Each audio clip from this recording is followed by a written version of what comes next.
I want to talk about ACDC with you. How did you feel when you got the note that, hey, we're not taking you back now? Welcome back to Artist on Record, your ultimate intimate conversation with your favorite artist. And if it's your first time here, subscribe, hit the bell to be notified. In the hot seat, legendary drummer Chris Slade. The man has played with Tom Jones, Jimmy Page, Manfred Mann, David Gilmour, and ACDC, to name a few. He has a new album coming out on BraveWords Records July 19th called Timescape with the Chris Slade Timeline. It's a tribute to all the acts that he has played with. You're really going to dig it. Make sure you check that out. Go right into our descriptions down below or click above here. Now we ask Chris the burning question. ACDC's on tour.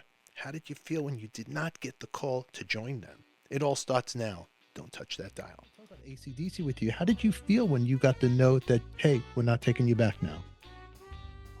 Malcolm called me personally. And he said, there's nothing you're not doing or nothing you have done wrong, but we're going to try out Phil. I said, well, that's me gone then, Mal. Sorry about that. He said, no, we'd like to keep you on. I really would like to keep you on. And because we don't even know if he can play. He hasn't played for years. And we don't know. I said, well, I'm sorry, but that's your problem now, because if it ain't broke, don't fix it. I just spent the last 3 months doing the demos for Ballbreaker, I think was the next album came out. And I just spent 3 months doing the demos for that. So there was no hint of anything untoward going on. And the guys, Angus and Mal, don't talk. Hardly talk. If they want something, they just look at each other.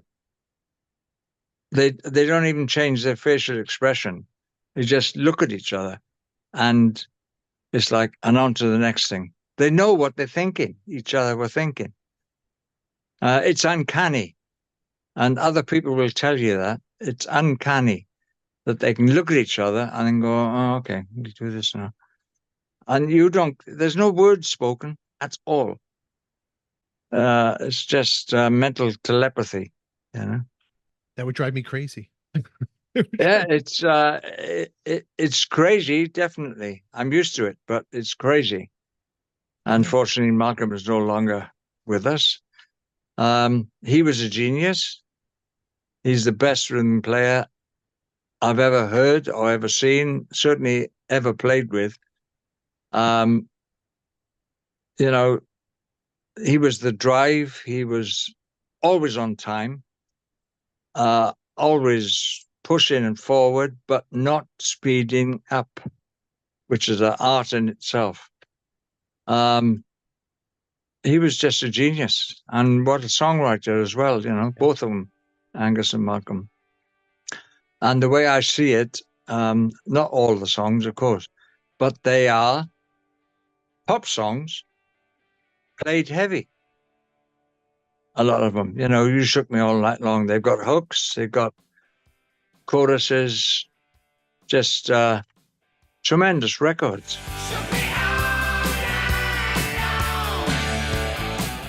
But they're like, you know, they're commercial pop songs played heavy. And they got themselves, great idea, put into the heavy metal sections of the record stores on purpose, because they knew that's where their market was. So people tend to listen with their eyes, you know, so they think, oh, this is the heavy section. It's got to be heavy, this. And so they put it on, oh, man, that's heavy. That's really heavy. Just because it's in the heavy metal section. If you analyze it, they're pop songs. Very good pop songs. But what a great move to get yourself put into the heavy section. You know, and that came from them. And even today, if there's such a thing as a record store around anymore, you go into a record store, they'll be in the heavy section. So they're very clever guys. Very clever. Even the way the songs are written and the way the bass comes in and the drums, it's just as a rhythm. When you listen to the rhythm and you break it down, it's incredible.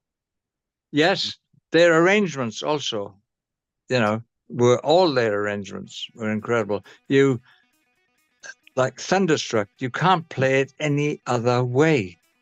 With some songs, you can put the chorus, 2 verses on sort of thing, but you've got to do their choruses where their choruses are on their recordings. There's no other way to, to mess it up or whatever. You've got to do it exactly the way they do it.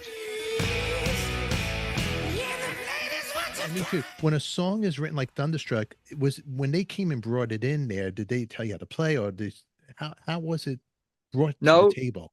I never got any instruction. You had to know what they wanted. Like I said, they don't talk. They don't go, Slade, can you do the 4th bar? It's nothing like that. That's what usually people do, They control from behind. These guys just, you had to know what they wanted. And you had to know, you couldn't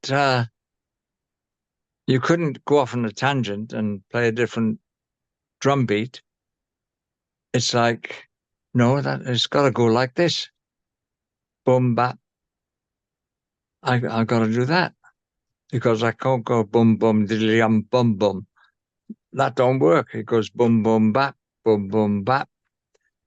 whatever the pattern was. And you must know that and accept that. Otherwise, you wouldn't get the gig.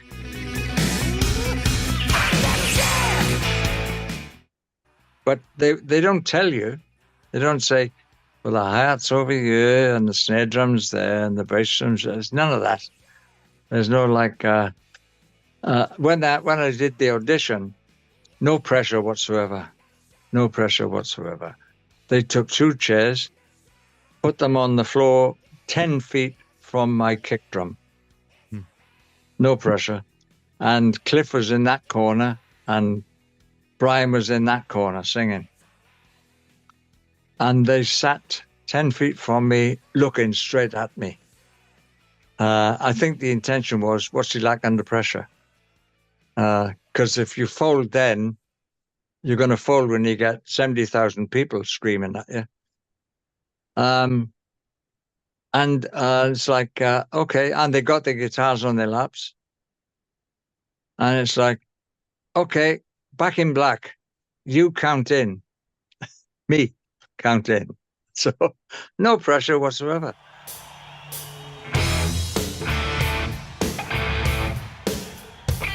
And I thought I'd done really badly. Did you played really? Yeah, I did. We played about 6 songs. And I thought, oh, why did you play that? Why did you do this? Why did you do that? Why did you say that? All the way home, I packed my drums up. And all the way home, I'm just berating myself, you idiot. And I was an hour from my house. I got lost because I was so intent on kicking my butt, Yeah. So I thought I'll call my missus, tell her that I'm gonna be a bit later. And I said, I got lost. I'll be there in a minute, about half hour. And she said, how'd you do? I said, not very well at all. But I'll tell you all about it when I get home. So I eventually got home. She came up the path and she said, oh, so you did badly, did you? I said, yeah, it wasn't very good. She said, they just called to say you've got the gig. So I said, okay, let's go down the pub.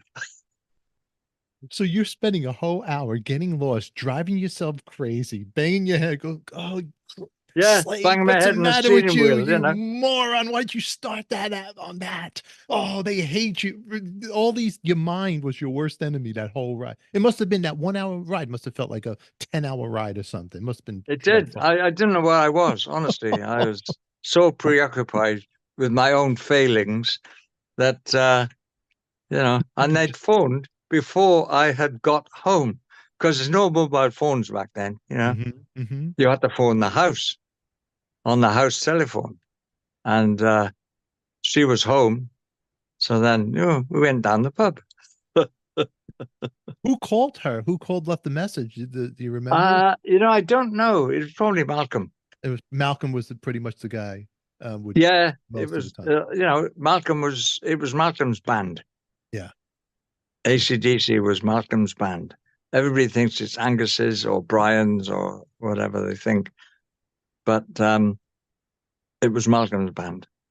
He organized everything. Mm. And they wrote together, Angus and Mal, and they were brothers. It wasn't like, oh, I'm better than you or anything like that. But it was Malcolm's band. And Angus told me when they first started, Malcolm said, Angus, you go out in front and do what you're doing because it's fantastic. You go out there and do your duck walks and all the stuff you're doing.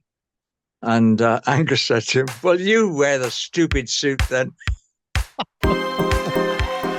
That's all we have time for today, but if you want to see this episode now unedited, become a member, join the club, be a part of the action. In the meantime, check out the Chris Slade Timeline band with their new release, Timescape, on BraveWords Records. Out now, links are in the description down below. Now subscribe, hit the bell to be notified, and click right here in the box for the next episode you might enjoy. And post your comments down below. We always love to hear from you.